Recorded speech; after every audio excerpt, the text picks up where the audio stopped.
Hello my dear students, I am Yashika.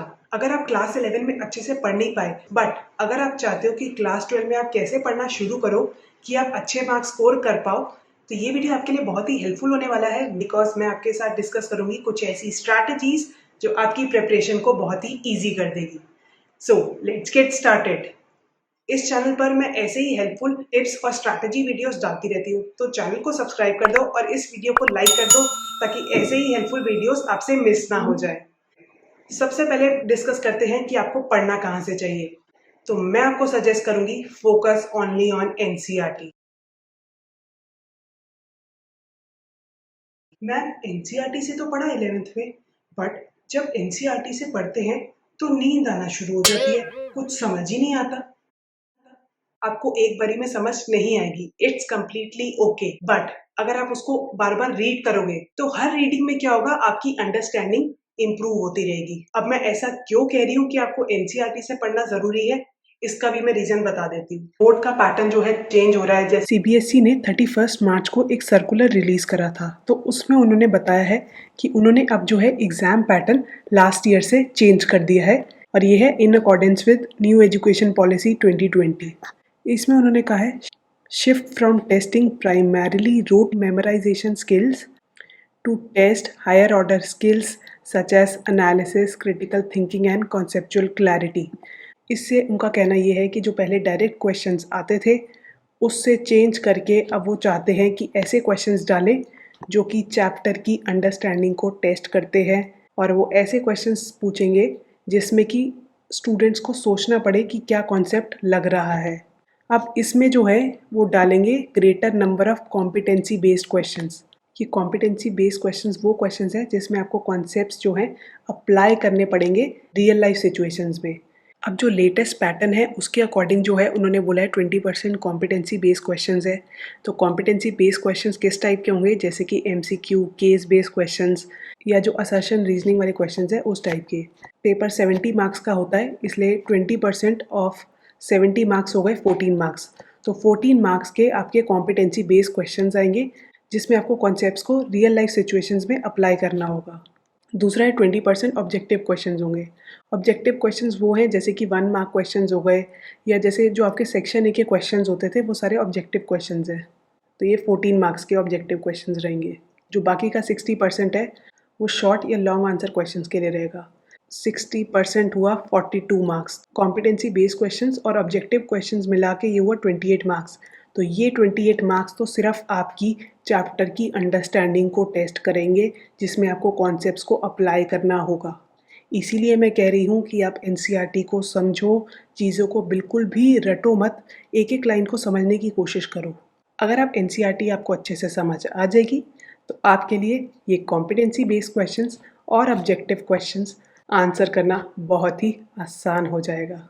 तो बहुत सारे स्टूडेंट्स को तो पता ही नहीं होता कि एनसीईआरटी को पढ़ने का राइट वे क्या है। बट आपको चिंता करने की कोई ज़रूरत नहीं है, बिकॉज इस पर वीडियो मैंने आपके लिए ऑलरेडी बना दिया है। इसका लिंक आपको डिस्क्रिप्शन में मिल जाएगा। मैं सजेस्ट करूंगी कि आप ये वीडियो पूरा देखना, बिकॉज इसमें जो मैंने एक एक चीज़ बताई है वो आपको एनसीईआरटी को अच्छे से समझने में हेल्प करेगा। दूसरा चैलेंज जो मोस्टली स्टूडेंट्स को आता है वो ये है कि वो न्यूमेरिकल्स जो हैं उनको सॉल्व करने में बहुत प्रॉब्लम होती है। तो आपको न्यूमेरिकल्स इसलिए नहीं होते बिकॉज आपको कॉन्सेप्ट्स अच्छे से समझ ही नहीं आए होते हैं, जिसकी वजह से आप उन कॉन्सेप्ट्स को अप्लाई करके न्यूमेरिकल सॉल्व ही नहीं कर पाते। अब इसका मैं आपको सोल्यूशन बताती हूँ। सबसे पहले आप क्या करो, जो एनसीईआरटी में सॉल्व्ड एग्जाम्पल्स हैं वो करो। उसके बाद जब सॉल्व्ड एग्जाम्पल हो जाए तो आप एनसीईआरटी की एक्सरसाइज के क्वेश्चंस करो, और उसके बाद आपको एडिशनल के क्वेश्चंस ट्राई करने हैं। एडिशनल के कुछ क्वेश्चन जो है एग्जाम के लिए इंपॉर्टेंट होते हैं वो आपको करने हैं, आपको सारे क्वेश्चंस करने की ज़रूरत नहीं होती है। अब इसमें मोस्टली स्टूडेंट्स क्या गलती करते हैं, जब उनसे न्यूमेरिकल्स नहीं होते वो सोल्यूशंस निकालते हैं और उन सोल्यूशंस को देखते देखते ही न्यूमेरिकल सॉल्व करना शुरू हो जाते हैं। अब इससे क्या होता है, उनको न्यूमेरिकल सॉल्व करने का तरीका बिल्कुल भी आता नहीं है और वो एग्जाम में सफ़र करते हैं।